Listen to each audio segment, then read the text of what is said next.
Warning.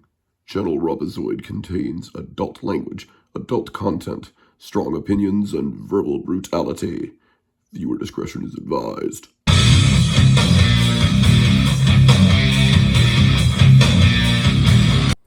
Hello everyone, good afternoon on this Sunday afternoon. Yes, Sunday afternoon, just to sort of iterate and make fun of Nancy Pelosi's good morning, Sunday morning bit, but it's afternoon now.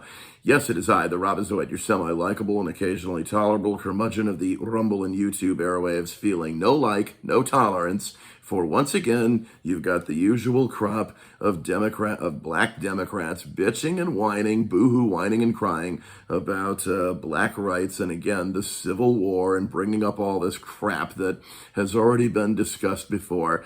And quite frankly, there's just no end to it, is there?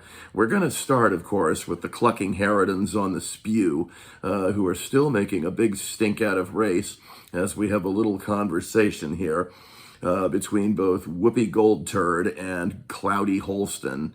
Because again, she's not Sunny Houston. There's nothing sunny about her disposition. She is cloudy, angry, moody, and miserable all the time. And why is she always so miserable? It always has to do with her damned race again. And she's actually bitching and whining this time that, yeah, her kids are not going to have the freedoms that she actually had. All because her own father was born into poverty, not slavery, just poverty, and of course born during the time of, Jim Crow laws still being imposed in the South. Let's take a look. Vast social change has occurred throughout the country, and particularly in the South. What's the matter? You can't say nation? No longer exists in this country. I can tell you, as a black woman, that my father was born in 1949. He remembers segregated schools. Do I care? He remembers segregated water fountains. He remembers that he did not have full civil rights. And he told me when I turned 40 years old that I was the first person in his family to enjoy full civil rights. And he is still alive today, and I am still alive today, and I have been discriminated against. And now I have to tell my children that they have less civil rights than I did when I was born. That's true. That is disgusting, despicable, and I am devastated by this particular Supreme Court decision. Stop whining. The problem, we make laws to fix problems.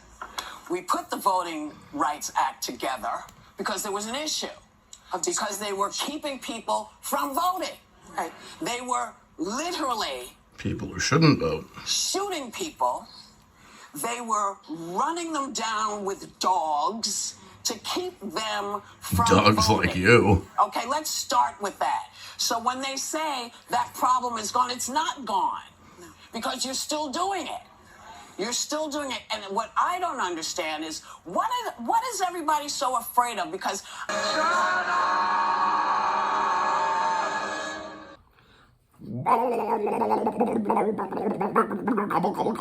and it's not even Thanksgiving yet. Is that all these stupid clucking hens ever crow on about? Is the goddamn Jim Crow laws and goddamn slavery? Not to mention goddamn, it's so tough being black in America today. And I apologize on this Sunday afternoon for using the term goddamn so much. I'm probably going to go to hell for that. But speaking of people who are going to wind up going to hell, well, let's just take a look at, this little thing here with, what's his name, Cory Booker on, Morning Schmo on PMS Now. I mean, you talk about a guy who's bound for hell. Just take a look at this. Yeah, and over the next century, African Americans returned to Congress, and we started to finally, since the battles and fights, blacks and whites joining together in a rainbow coalition to establish what we have today, the Voting Rights Act. And what the Supreme Court has now done is... Yeah, right. And who's responsible for the Rainbow Coalition? I believe that was your man, Jesse Jerkson, who has, of course, passed away since then, and also another asshole who passed away since then, even long before Jesse Jerkson died, and that was, of course, Ted Kennedy. So I don't need to hear any more of this crap. The Rainbow Coalition was bupkis. eviscerate that act. And what you see southern states openly talking about doing now is eliminating black representation, disenfranchising African American voters by drawing creative districts that completely take away any kind of representation. And so I am here as a United States Senator because of Americans of all backgrounds who joined together in a movement to end this kind of discrimination. And the Supreme Court, with the aid and abetting of Donald Trump, are now eviscerating those rights. What the hell are you talking about?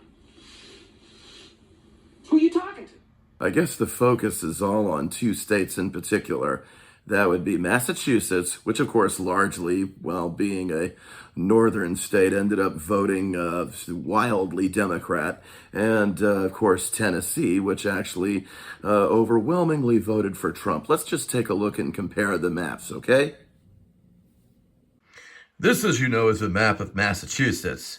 And of course, well, you've got it. This whole state is entirely blue. I mean, in so many districts, Kamala Harris actually won this state easily because, yeah, the entire damn state is actually blue. Now, let's compare that to, let us say, Tennessee. Then you got the state of Tennessee here, in which Trump actually won by 30 points, although, but looking at this map, it actually looks like he won by even more points than that. So I would probably give Trump just a little bit more credit there. But you compare Tennessee to, let us say, Massachusetts, where Kamala Harris actually won 25 points. You can clearly see that, well, Tennessee is largely a red state, with the exception of a tiny little area west of Tennessee there. And yeah, it is predominantly red, whereas Massachusetts is pretty much all light blue. And we use light blue because a lot of those districts weren't even really sure. But it seems like a good 95% of them actually went for, of course, Kamala Harris, whereas you have obviously 95, if not 98%, that went for Trump in Tennessee. You know something? I think that Republican Representative Wesley Hunt, who happens to be black, he actually hit the nail right on the head, and he was absolutely right on the money when he said this. Take a look. There's been a lot of talk how there won't be any black Republican members in the new term. Yeah. What do you make of that? Nothing. I don't understand how that's relevant. Is there a problem with like recruitment? Or I don't think it's a problem with anything. I'm not here because I'm black. I am here because I'm qualified representative for Congressional District 38, and the American people choose who they want to choose. And the one thing I don't want to get into is this game of race bait all day, every day. If there's 4, if there's 10, if there's none, what we are talking about is who is the best person that is best qualified to fill a seat, regardless of the way that they look. And I tell people this all the time till I am blue in the face. I represent a white majority district that President Trump would have won by over 20 points, and I won by 25 points the last time I ran. I'm being judged not by the color of my skin, but by the content of my character. I don't care how many black people are here. I want the most qualified people that are here. Wesley Hunt, I salute you, brother. And I mean brother as in like, you are one of us as a conservative. Not in skin color, but hey, the way you work, the way you think, the way you actually know your stuff, that's a blood relation, pal. So I salute you for that. In sharp contrast, of course, to another one of these imbeciles on the left who still play the race card and still think that blacks are being treated unfairly, even though the Civil War has been over for 161 years. But you have imbeciles like, let us say, this sunken-in-eyed, balding popcorn fart by the name of Hakeem Jeffries that's still boo-hoo whining and crying about race relations in America, when quite frankly, this jerk-off doesn't even have a leg to stand on anymore. Just take a look. In the new Congress, we're going to have to do something about this Supreme Court, and let me be very clear. Everything is on the table to deal with this corrupt... Fuck you, sunken-in-eyed, pink tie-wearing creep. ...political opinions that are designed to... Bet you thought I was going to call him a fag, huh? Republican Party, and we will not allow them to succeed. Here's a good idea, you sunken-in-eyed dick smoker. Why don't you just trust the people's judgment and stop basically letting your own skin color get in the way as some kind of human shield for yourself, and also to basically compensate for your lack of any kind of sense of self-worth. Let this be a sermon that I meant every word I've said there in that last panel, that yeah, this guy has no sense of self-worth. He basically he's probably, you have Hakeem Jeffries applying for the role of the least self-aware human being on earth. Let us say subhuman, because this guy doesn't know how to act like a human being. He's a complete retard. He really is. He's just one of these dumb libtards who basically blames everything on everybody else, is not smart enough to basically put the blame on himself for his own faults and failures. That's why he still plays the victim card. Yeah, what a complete and utter loser. As far as that dick smoker thing, I have no evidence of it. But given that he's a Democrat and he still enjoys being owned by his slave masters, he probably is one. I'll bet you anything. This has been the Robozoid saying, hope you have enjoyed this video, and if you did, you guys know what to do. Smash the like button. Also, check me out on Rumble. Check me out, just check me out on both YouTube and on Rumble. I'm not on Facebook. You cannot find me on X. You will not, don't try and look for any of my videos there, because they're not there. But also, of course, then again, neither is Hakeem Jeffries. He was never there. And of course, I think that pretty much sums it all up in one big lump. Stop boo-hoo whining and crying, black people, about how bad you think you have it in this country, in modern day America, because you really don't.